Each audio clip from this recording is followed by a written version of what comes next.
Hello there, jolly good morning to you, even though it's a rather gloomy Tuesday morning here in the city of Yanagua still. Jolly good morning to you.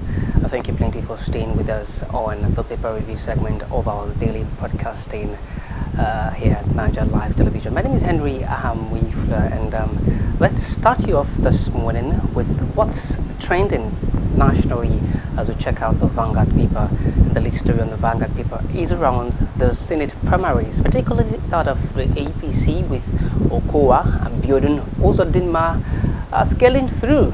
These are people we expect to see in the Senate come 2027 if they should win their elections, of course. Or Ned Nwoko, current senator of Delta State, Goji and others, they're losing out of these. There is also Barao, Bello, Shumole, Carl, others who are clinching return tickets to the National Assembly. Jack Rich, Banigo, Dana Gogo, 41 others were disqualified by the party, the APC. And drama consensus protests, drill exercises, and that's pretty much what we are seeing of the APC Senate primaries. This is a consensus that was, the consensus rather, you mean by the APC primaries can happen either by direct or by consensus. Not just the APC primary now, but typically all primaries can. And this is a move by the ruling All Progressives Congress, the leadership of the Senate. They are the one who effected all of these. Yet it seems as though there is a problem, with the consensus and all of those protests we're seeing after that. There is also the stories around the Vanguard paper of protests in Oyo State, teachers' protests in Oyo State. This as the teachers are protesting against the abduction of students and teachers in Oyo. They are share placards. Placards read, "No teachers should die at work." This follows the heinous killing of a particular teacher, beheading of a teacher in Oyo State. About this, one of the stories we're getting of that particular paper, and also on that story, Oyo school kidnapped teachers, students protesting, and colleagues abduction and killing. This is as the president Bola Tinubu condemns the killing of the abducted teacher. And again, the Christian Association of Nigeria say when children are hunted in classrooms, silence becomes complicity. Well, they're not silent yet, but we're not seeing enough action. We typically would call it barbaric, as by way of condemning these actions. But for how long do we continue the calling of these things barbaric without, action to follow, proper action, and not just telling the military or the police heads to relocate to the particular local government where it seems as though there's been a case of insecurity. But away from that, to the 2027 presidential election, court sets May 26 to determine Jonathan's eligibility. This is around all of the talks on Jonathan's PDP bid, and the faction, the Turaki faction, already are saying that they are looking to screen him as the only candidate. But there's a court that's set to determine Jonathan's eligibility on May 26. We should look out for that one, right? Ebola fears. Nigerian scientists want emergency border surveillance. Ebola is now something, and there is a strand of it that doesn't quite have a vaccine yet, of course. And in Congo, they are really reeling from the impact of this. And so the Nigerian scientists were now saying that they want emergency border surveillance. You get details of this story on page 9. You can see it on your screen right there. Obi emerges NDC's sole presidential aspirant. Now, there are also stories in certain quarters that the NDC have ended the sale of presidential funds to, they've ended it. Well, other positions are still open, so if you're looking to run for House of Assembly, National Assembly, that's open, yeah. But the presidential fund is closed, and Obi is the sole presidential candidate of the NDC.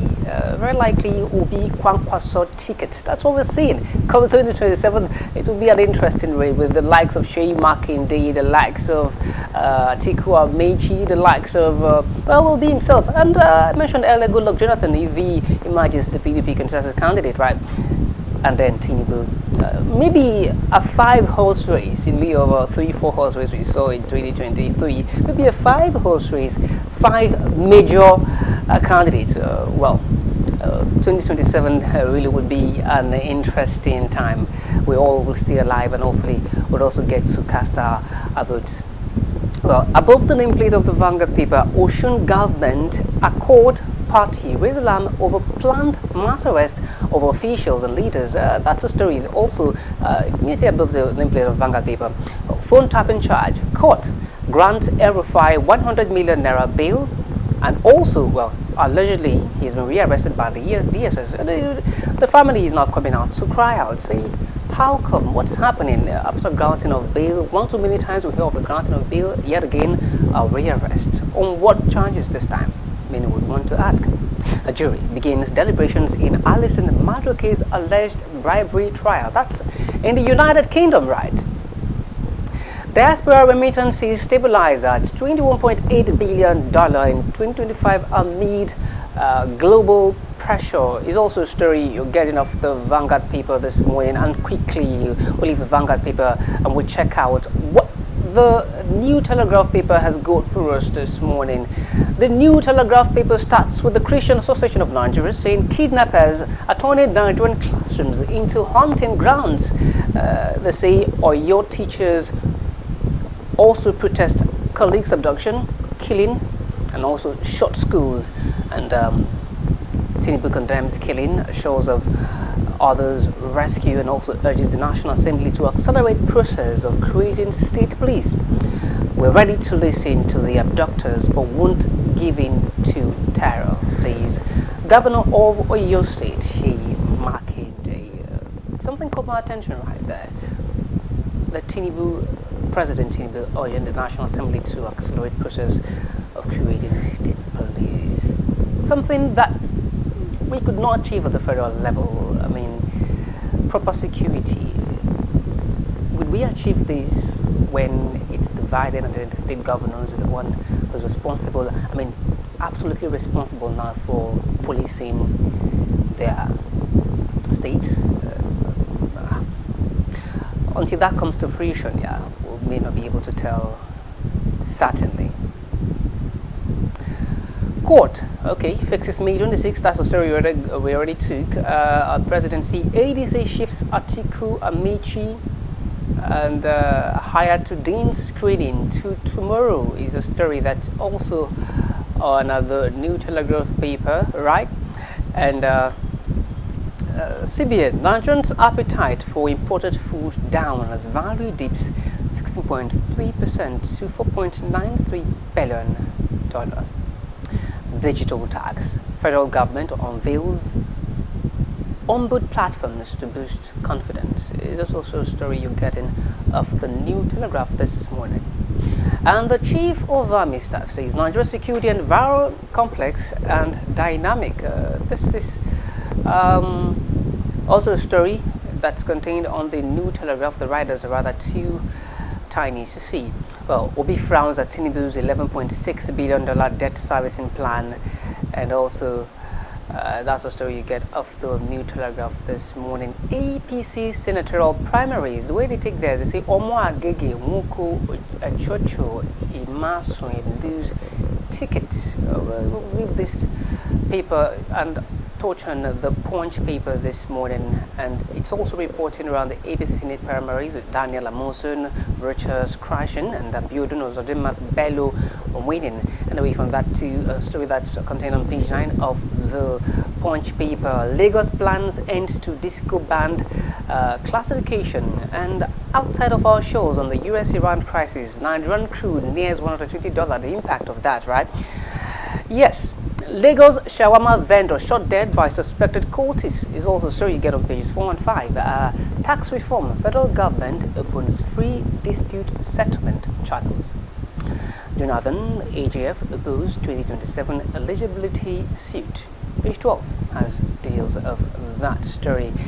And right, we would now leave this paper to check on what the Daily Trust is reporting. They say Nigeria bleeds as politics takes center stage. While Nigeria bleeds, politics takes center stage. In the words of the Senate President, it's the political season that's causing all of these insecurity, we're saying. Well, the Daily Trust is reporting that abducted teacher has been killed in Oyo.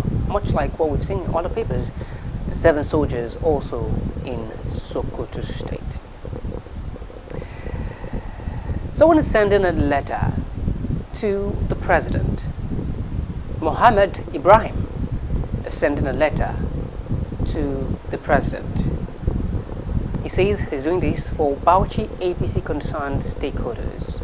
He's asking the president to intervene in Bauchi and also to call Professor Pate to order. One would think that this is a story that's asking the president to intervene in security, but rather it's another political story, and it's contained on Daily Trust paper.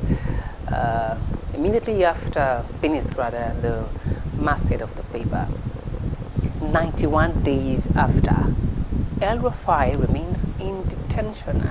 For 91 days, he has been in detention. Tanker crashes into house, kills woman, grandson, a rather sad story there. And I take the Nation paper now, with the lead story being around the Senate race, and I'll leave that to check on the story that's above the nameplate on Tinubu, and security closing in on Oyo pupils abductors that well, Tinubu saying that, and also Makinde saying is that we would not succumb to terror. And also, they're also giving a revelation into how El-Rufai's TV interview ignited phone tapping probe by DSS, and Nigeria deploys troops in Benin Republic to protect democracy. Many would ask, why is that? And our democracy is almost falling apart. Why are we sending troops to Benin Republic? We have enough security problems. We're even looking to recruit more police officers and even military. Here we're sending troops to another country. To what end? Why is this part of our foreign policy at this time when we are reeling from so much insecurity? So much insecurity. Why? Why? Alrighty, Dangote Refinery is also in the news. They reduced aviation fuel price to 1,650 naira per litre. We'll leave that paper and also touch on the Nigerian Tribune real quick. The Nigerian Tribune paper this morning reports around the Oyo school adoption as the lead story. And also, Ondo APC group petitions national chairman over alleged kangaroo reps primaries. Guba poll, Ekiti local government workers pledged to deliver 200,000 votes for Oyebanji on health. Just 2 cigarettes daily raise heart failure risk by 50%. A study shows that if you do 2 cigarettes daily, you have somehow risen your heart failure risk by 50%. So, well, put that away. I mean, the doctors would likely tell you, smokers, they say, are liable to die young. The manufacturers would also tell you that, even adding that to their branding, just so you know not to maybe oversmoke, if that's the right choice of word, or maybe to absolutely abstain from smoking. Well, that's the report there. Ocean government accord alleged planned arrest of officials and party leaders, 16 intervention. ADC screens Bindo, Boru, Digboyaga, 67 other governorship aspirants, and reschedules presidential screening till tomorrow. Alleged national security breach. DSS witness narrates how El-Rufai's TV interview sparked phone tapping investigation as court grants ex-governor 100 million naira bail, even if they say he's been rearrested. Alrighty, let's check out what the Garden paper is reporting. Pretty much the APC primaries, and then military intensifying anti-ISIS operations, killing 20 fighters and fresh airstrikes on page 30 there. And on the 2026 Guba polls, Ocean Government Accord Party alleged planned mass arrest of officials and leaders, and also EDC blames Tinubu for El-Rufai's detention rules as ICPC defends procedures. These are stories of the Daily Trust paper this morning, the Guardian, I beg your pardon. And court sentences potato seller to life imprisonment over sexual assault. A story that you also get on the page 8 this of the Guardian paper this morning. Jonathan Fagbemi asked court to dismiss suit on eligibility for 2027 poll. Grief, panic as terrorists behead abducted Oyo teacher. We've already seen the story, a sad one there. Obi Atiku falls Tinubu's borrowing habit. This is a story you get off page 3. It's contained on the Guardian paper this morning, right? The stories have pretty much the same story of the Oyo teacher and the APC primaries, and well, the Daily Sun has something different, with ASU warning federal government against industrial unrest, and federal government offering 600 billion naira bonds as borrowing cost drop. And NDC begins screening of candidates, extends deadline for purchase of nomination forms. Alrighty. That's the Daily Sun paper for you, the leadership paper. Fresh Nigerians, US airstrikes kill over 20 terrorists in Borno. Fresh Nigerian US airstrike, rather, kill over 20 terrorists in Borno State. Well, there's also bandit attackers claiming 11 lives in Katsina. And Governor Sani saying no society can attain sustainable development without rule of law. Local airlines groan as 20 billion naira annual bird strike losses threaten viability. Others are stories you get of the leadership paper this morning, that alongside federal government unveiling platform for free and speedy tax dispute resolution, particularly contained on page 7 of the leadership paper this morning. And that's where the curtain will fall on the paper review this morning. My name is Ahamuefula. Like I mentioned earlier, it's gloomy. It's likely going to rain again, just like it rained early morning. So if you're going out, please ensure that you're going with your umbrella. If you're driving, ensure that you have umbrella in your trunk, just so that you don't get caught unaware by the wind. Have a nice day.